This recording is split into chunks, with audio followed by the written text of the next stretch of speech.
Tudo bom? Boa noite. Nossa aula de hoje será remota, né? Nossa escola está passando por uma reforma, melhorias para a nossa estrutura, mas o nosso conteúdo não pode parar. Eu sei que hoje a gente tinha combinado de fazer uma outra coisa, mas como eu deixei para vocês a leitura de um livro, eu quero retomar esse conteúdo e aproveitar e dar mais base para que vocês leiam esse livro com mais propriedade e com mais segurança, certo? Então a gente vai seguir falando de gêneros literários, certo? Só relembrando, né? Nós gêneros literários, certo? Só relembrando, né? Nós falamos de gênero literário e classificamos os 4 tipos, né, de gêneros literários, segundo Aristóteles: o épico, o dramático, o lírico e o narrativo. Só que a gente falou um pouco sobre todos, mas a gente focou no narrativo, que é o que nos interessa nesse momento para os nossos estudos. Então, a gente fala aqui um pouco sobre gênero narrativo, que se refere a textos que contam histórias. Eu falei para vocês que o gênero narrativo ele é relativamente novo, ele surge junto com o advento da imprensa, né? Ele é um gênero que é precedido pelo gênero épico, só que o épico ele é um poema longo, e que narra grandes histórias, histórias de heróis, grandes facetas, grandes acontecimentos. E o gênero narrativo, quando ele surge, né, como um desdobramento do gênero épico, ele tem uma vontade de contar outras histórias, histórias mais simples, histórias que não envolvam tanta grandeza, né? E que principalmente não precisem se ater à forma do gênero épico. Que, lembrando mais uma vez, o gênero épico é um poema gigante. Então ele tinha toda uma métrica, uma rima. Ele era um texto, uma narrativa feita para rimar, para ser declamada. E isso acontecia porque a gente não tinha o papel como a gente tem hoje com tanta facilidade. Então, a musicalidade e a metrificação do texto, eles eram utilizados para ajudar as pessoas a decorarem os textos, né? A gente decora com muito mais facilidade uma música do que um poema, um texto comum. Então, a musicalidade ela ajuda na memorização. Então, como antigamente as histórias elas eram passadas muito mais de forma oral, né, pela boca, falada, a musicalidade, a rima, a metrificação, elas ajudavam. Com o advento do papel, né, da imprensa, a gente já não tinha mais tanta necessidade de narrar as histórias de forma oral. O papel ele já estava começando a ficar com um pouco mais facilidade, né? A gente já tinha mais acesso. A gente, como se eu estivesse vivendo na época. Só a Dona Sônia, que estava viva nesse tempo. Mas, com a facilitação, né, e a imprensa, o surgimento, né, a expansão da imprensa, novas formas de narrar a história foram surgindo, né? Isso a gente falou na sala de aula e etc. A expansão da imprensa, novas formas de narrar a história foram surgindo, né? Isso a gente falou na sala de aula e etc. E a gente tem alguns livros que foram lançados em formas de fascículo, né? E toda semana saía em um caderno específico um texto, uma parte do texto, né? Um capítulo. E quando você juntava o todo, você tinha o texto completo, a história completa. Mas a gente também tem, depois disso, os romances, né? Que nada tem a ver com a questão romântica, sentimental. O romance vai ser um formato de organizar a história, né? Uma história longa, uma narrativa longa, comprida. Mas aí, fugindo da parte histórica da coisa, a gente está estudando o gênero narrativo e está buscando compreender como é que o gênero narrativo ele se constrói, como é que eu observo um gênero narrativo e quais são as partes que compõem o gênero narrativo. Então, a gente viu alguns exemplos de gênero narrativo, né? Romance, conto, novela, fábula, mas eu também dei um toque a vocês sobre como o texto jornalístico, uma reportagem, ela faz parte do gênero narrativo porque ela busca contar, narrar um fato da mesma forma que um conto vai buscar narrar, só que com outras finalidades, né? Então a gente tem aí a estrutura narrativa, né? O texto narrativo, ele precisa que eu observe um gênero narrativo e quais são as partes que compõem o gênero narrativo. Então, a gente viu alguns exemplos de gênero narrativo, né? Romance, conto, novela, fábula, mas eu também dei um toque a vocês sobre como o texto jornalístico, uma reportagem, ela faz parte do gênero narrativo porque ela busca contar, narrar um fato da mesma forma que um conto vai buscar narrar, só que com outras finalidades, né? Então a gente tem aí a estrutura narrativa, né? O texto narrativo, ele precisa de alguns elementos para que eu possa chamá-lo de texto narrativo. Então a gente vai ter um narrador, né? Alguém que narra a história, alguém que conta a história. A gente tem os personagens, né? As pessoas que compõem a história. A gente tem um enredo, que é a história em si, o que de fato aconteceu. A gente tem um tempo, certo? O tempo que durou ou perdurou a história, durou um dia, durou 2 dias, durou 3 dias. E a gente tem o espaço, o lugar onde a história aconteceu, o lugar ou os lugares, né? A história ela pode, dependendo da história, ir mudando de local, de locação. E essas coisas, como eu falei, a gente encontra tanto num conto, num romance, como a gente encontra numa matéria, num texto jornalístico. Porque quando o repórter ele vai em busca da matéria, da informação, ele vai assumir a postura de narrador, mas ele vai justamente buscar essas informações. Quem são as pessoas, né, que participaram daquela história, onde aconteceu, em que momento aconteceu, como se deu a história, quem são os personagens principais. E a estrutura ela é semelhante. A finalidade pode ser diferente, mas a estrutura ela é semelhante. Por isso que eles pertencem ao mesmo subgrupo dos narrativos. Só que como a gente está estudando os gêneros literários, aí o gênero a gente não vai abordar os textos jornalísticos, a gente vai focar nesses exemplos que eu trouxe aqui para vocês. E aí a gente conversou um pouco na sala sobre os tipos de narrador, né? A gente apresentou os 3 tipos.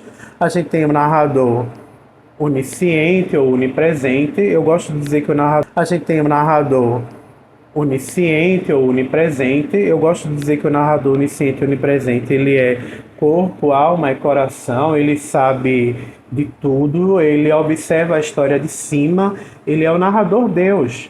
Ele consegue saber o que as pessoas sentem, o que elas pensam, né?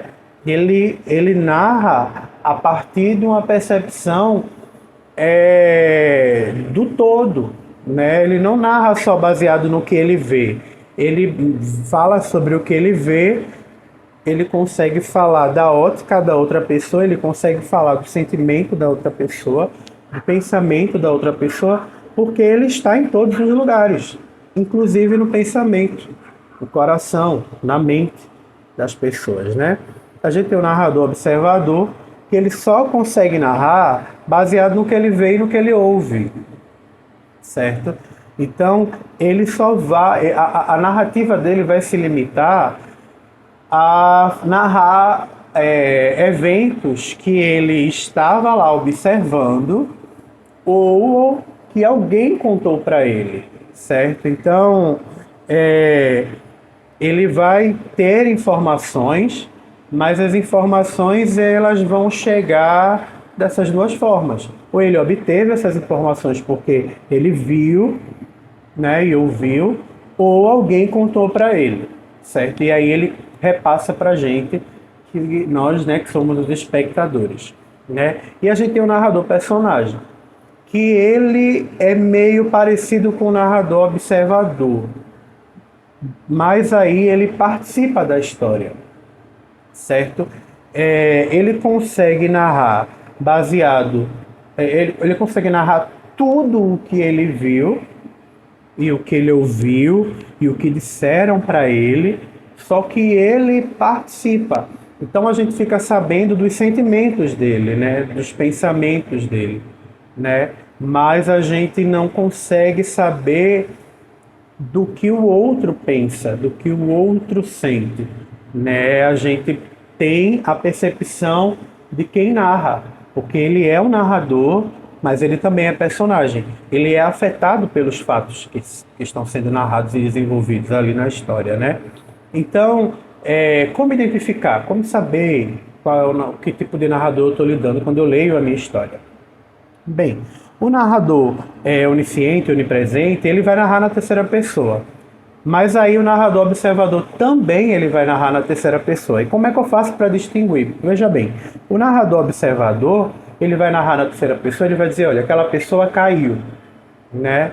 Ela caiu e se machucou. Isso é uma coisa visível, é uma coisa que o narrador observador ele consegue falar e descrever. Ele viu, mas aí ele não pode dizer assim, ela tropeçou, caiu e sentiu um tamanho constrangimento e teve vontade de enfiar a cabeça no buraco e sumir. Como é que ele vai dizer o que a pessoa sentiu, o que ela achou? Ele pode pressupor, mas se ele pressupor, ele é um narrador observador. Ele pode dizer assim, poxa, imagina a vergonha que ela passou com a queda.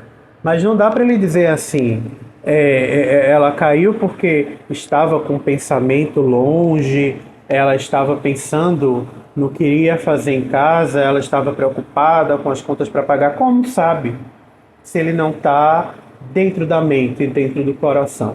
Então o narrador observador, ele vai narrar na terceira pessoa, mas ele só vai narrar baseado no que ele viu.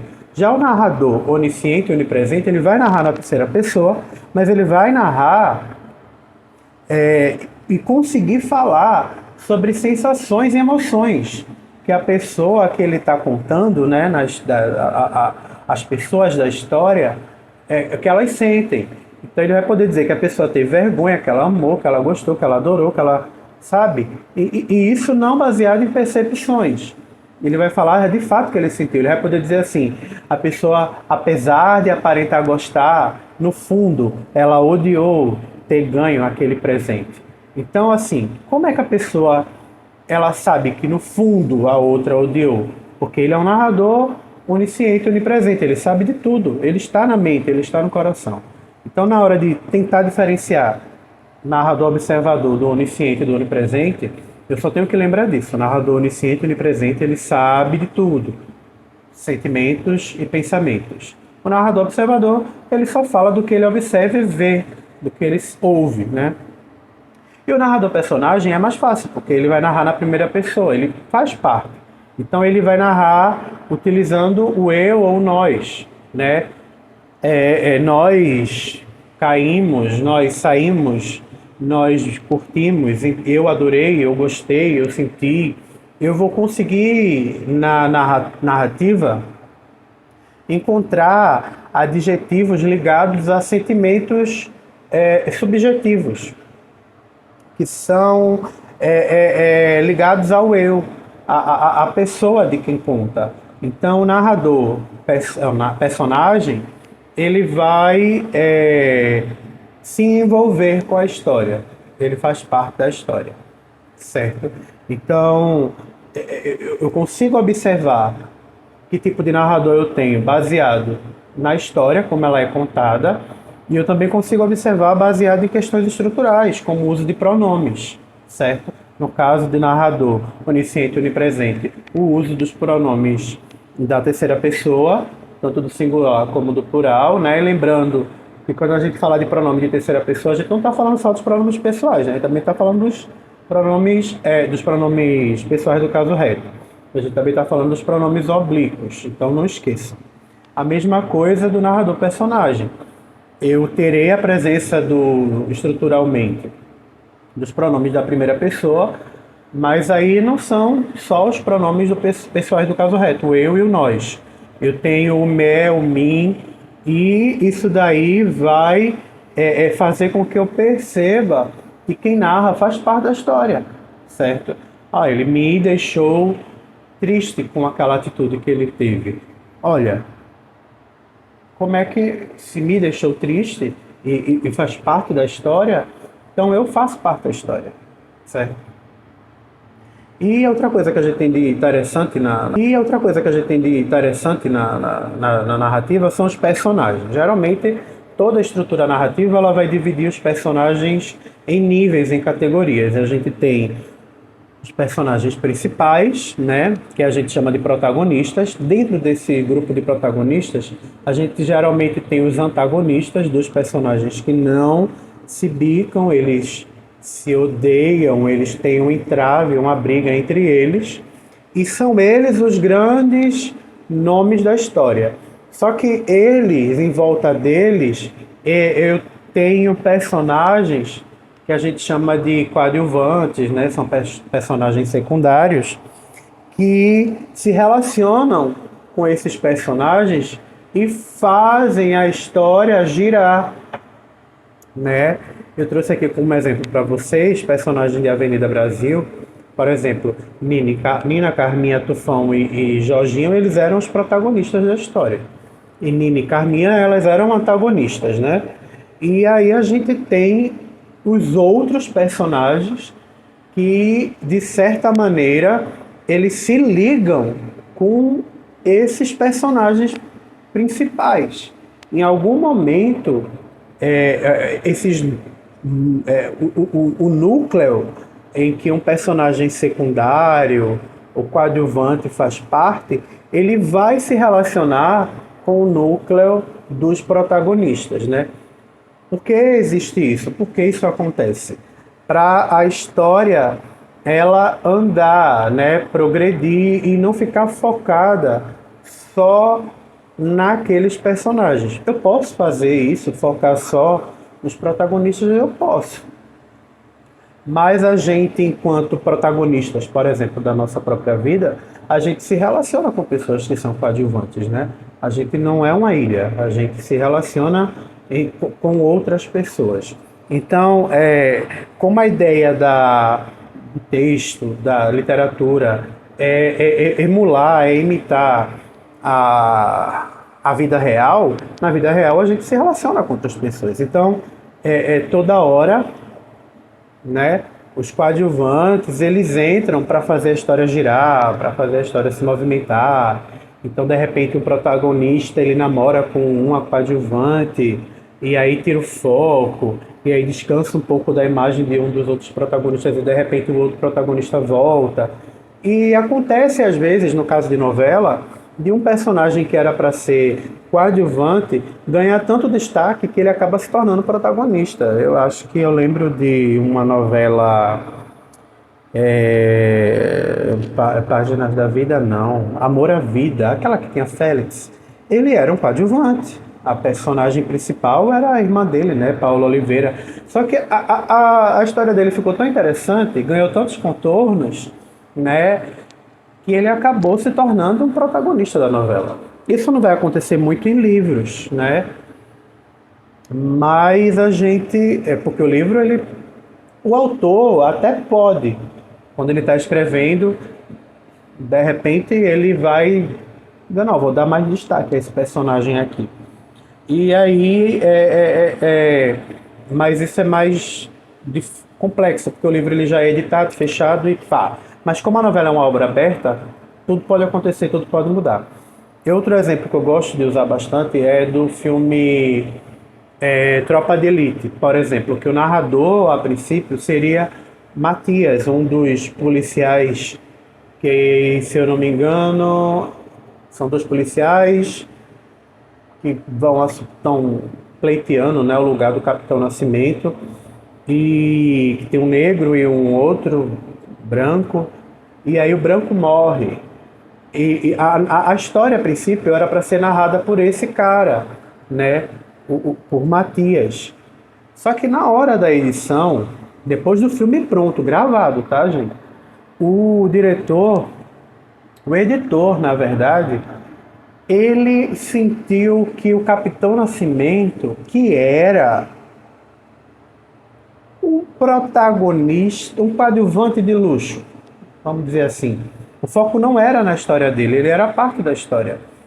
E aí ele resolveu botar o Capitão Nascimento para narrar a história, porque fez mais sentido, né, com o enredo. Ou seja, deu mais protagonismo ao Capitão Nascimento. Então essa coisa de protagonista, coadjuvante, ela é interessante, porque nem sempre a gente se apega ao protagonista. Mas a ideia é que o protagonista ele seja o centro, né? E que todos os outros personagens vão orbitar em torno dele, né? Então a gente geralmente tem dois, três, quatro protagonistas e o resto é coadjuvante, assim, a depender da história. Depender da história. E aí a gente também tem a questão do tempo. O tempo, ele é interessante de ser falado, porque a gente tem o tempo cronológico, que a gente costuma chamar de tempo real, tempo físico, que é o tempo como ele é. É o tempo de 24 horas, que dura um dia, o tempo normal. E a gente tem o tempo psicológico. E às vezes eu tenho alunos que têm dificuldade assim de entender esse conceito. Eu confesso que até eu mesmo tinha uma dificuldade quando eu era aluno do ensino médio. E o professor me deu um exemplo interessantíssimo, que essa questão do tempo psicológico é, por exemplo, fila de banco. Gente, uma hora ela tem 60 minutos, mas numa fila de banco, uma hora parece ter 180 minutos, né? Quando a gente está se divertindo, uma hora dura 30 minutos. Passa rápido. Mas quando a gente está fazendo uma coisa que a gente não gosta, uma hora vira uns 5 horas. Então, isso é o tempo psicológico, é uma sensação que eu tenho, né? Já o tempo cronológico, ele fica bem marcado na história, né? Então a gente vai ver o narrador fazendo questão de dizer que amanheceu, que anoiteceu, que passaram-se um dia, que se passou um dia, que já é segunda-feira, que é terça-feira, quarta-feira. Mas o tempo psicológico, ele está muito mais ligado a uma sensação, né? Então, às vezes, a gente não consegue dizer quanto tempo se passou, porque o personagem, às vezes, ele está entediado e a gente não consegue confiar na narrativa dele, né, com relação ao tempo. E aí a gente fica dizendo, será que de fato durou isso tudo? Ou demorou tanto assim? Ou só é uma coisa da cabeça, né, desse personagem? Então, o tempo psicológico, ele não deixa claro, né, o quanto tempo durou, o tempo que se passou. Às vezes acontecem muitas coisas no intervalo curto de tempo, porque está tudo aqui na cabeça da pessoa, e às vezes as coisas acontecem muito rápido, né? Acontecem muito, muito, muito, muito rápido e se passou pouco tempo, né? Ou às vezes as coisas estão passando devagar, mas é só uma percepção minha. Isso ajuda até a entender a psique, né, o psicológico do personagem. O personagem que vê o tempo passar de uma maneira lenta, devagar, ele certamente demonstra ter tédio, não está gostando da vida que ele tem, e etc, etc. Assim como o contrário também é verdade. Quando a gente vê que o personagem ele está muito efusivo, emocionado, a gente vê que ele está curtindo, está gostando do momento, não quer que acabe. Então, o tempo cronológico é o tempo como ele é, real, de fato, manhã, tarde, noite, 1 hora, 2 horas, 3 horas, 4 horas. E o tempo psicológico é o tempo que eu sinto. Ele está mais ligado ao sentimento, como eu me sinto. 1 hora para mim é diferente de 1 hora para você. Eu não estou falando com relação a minutos, eu estou falando com relação à sensação de que o tempo está demorando a passar. Certo? É tipo vocês na aula, que ficam, a aula não vai acabar. Todo dia a aula dura o mesmo tempo, e o sino toca na mesma hora. Mas tem dia que vocês estão impacientes, quer que a aula acabe rápido. Hoje não está demorando, demorando, demorando. Bom, mês de agosto. Quando chega o mês de agosto, meu Deus, o mês que demora. Blá, blá, blá, blá, blá. Todo mês, né, tem 30 ou 31 dias, com exceção de fevereiro. Mas está lá, mas a gente tem essa sensação, né? Tem sexta-feira que a gente diz, a semana demorou, né? É isso. Psicológico. É a nossa mente, é a nossa cabeça, né? Haja Rivotril. E aí a gente chega no livro que a gente está lendo. Eu coloquei para vocês lerem Viagem ao Centro da Terra. É um livro que eu trabalhei ano passado com alunos do sexto ano, né? É um livro que eu gosto do autor, gosto de Júlio Verne. E esse livro que vocês estão lendo é um reconto, né? É uma versão pocket, menor, né? E quando eu pedi para que vocês lessem, eu pedi para que vocês atentassem para isso, para a figura do narrador, para o enredo, para as personagens, abre parêntese, personagens é uma palavra feminina, então a gente não fala os personagens, a gente fala as personagens mesmo. As personagens, para o espaço, ou os espaços, e o tempo, quanto tempo. Esse livro, a questão do tempo, ela é muito curiosa para a gente discutir. Vocês, quando lerem, vocês vão entender. Porque a noção de tempo, ela fica uma loucura.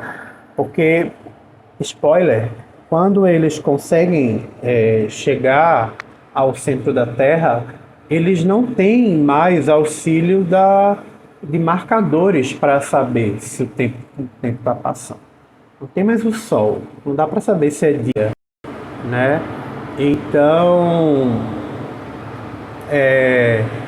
eu quero que vocês leiam esse livro com esse olhar. Primeiro, pelo deleite, pela história. É uma história boa, gostosa de ler. Mas eu quero que vocês, no final, consigam me apontar quem é o narrador, sobre o que o livro fala, quem são os personagens que têm destaque, que não têm destaque, o espaço ou os espaços, né? O tempo e o tempo, né? Quanto tempo dura a história desse livro, né? O tempo e também a época que esse livro foi, a época que esse livro retrata, né? Porque pode ter essa confusão, que o tempo eu estou perguntando quando o tempo em que a história se passa, mas eu também quero saber a duração da história. Eu consigo dizer quantos dias? Esse livro, ele é um diário de viagem. E no diário de viagem se costuma dizer, no primeiro dia, segundo dia, terceiro dia, quarto dia. Só que tem um momento que as coisas ficam confusas. E aí, sorte para vocês que vão ler. Então, eu sei que vocês estavam esperando, né, um conteúdo de inglês, mas como eu passei esse livro, né, e eu já disse a vocês que a aula de inglês da gente só funciona bem presencial, porque a gente tem que treinar nossa pronúncia, né, sorry. Mas por isso eu estou enviando esse conteúdo de hoje. Lembrando que vocês têm até sexta que vem para terminar o livro é totalmente terminável, né, de ler nesse tempo. Eu estou com uma cópia dele aqui do livro, deixa eu pegar a minha aqui. É um livro que dá sim para ler nesse intervalo de tempo que eu dei para vocês. Ó, ele tem 111 páginas.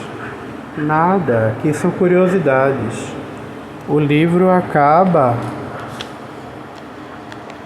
página 96, gente, né? 96. O livro começa na página 8 e termina na página 96. Dá para ler. Sem contar as páginas que são só imagens, né? Então vamos lá, vamos ler, que isso daqui é só o primeiro de muitos livros. Fique com Deus, boa noite. E amanhã eu acho que a nossa aula também vai ser remota. Eu acho que eu vi o aviso agora há pouco aqui no tablet, no grupo.